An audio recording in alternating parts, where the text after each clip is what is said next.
Hello, Randy York here. Today I show you an easy way to clean a clogged up Märklin motor. As you can tell, I've already dismantled the engine and I will now give it a good bath in isopropyl alcohol. I'll leave the engine for a few minutes in there and let the solvent work itself through the gears. Then I gently try to move the wheels, which doesn't work in this case, and even the gears are still blocked. So I gently will move the gears with a screwdriver on the first most inner gear, and very gently, without breaking any of the teeth away, I manage to bring some movement into the works. I then put the engine back into the isopropyl alcohol and power it up. I think that's the most fun part of it, and yes, it is isopropyl alcohol, and you can tell it works very well, completely submerged in this solvent.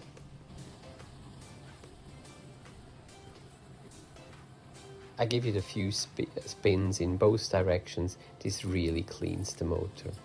Then of course I use the traditional toothbrush and clean the biggest chunks of dirt away from the rest of the motor.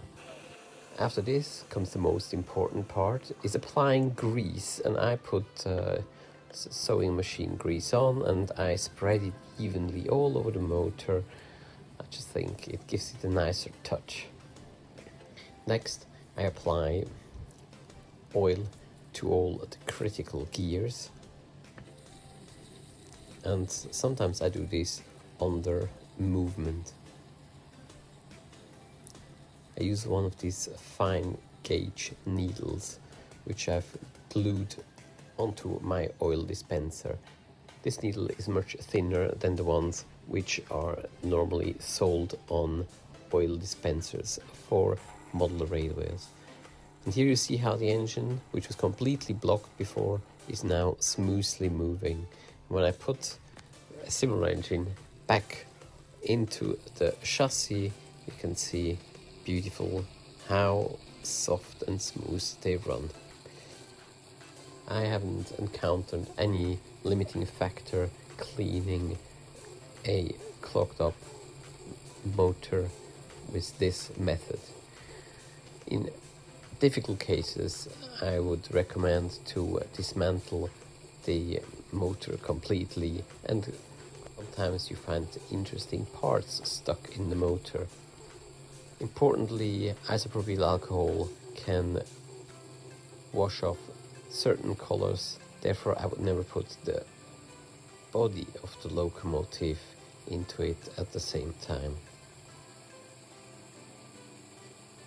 Be aware that IPA is highly inflammable.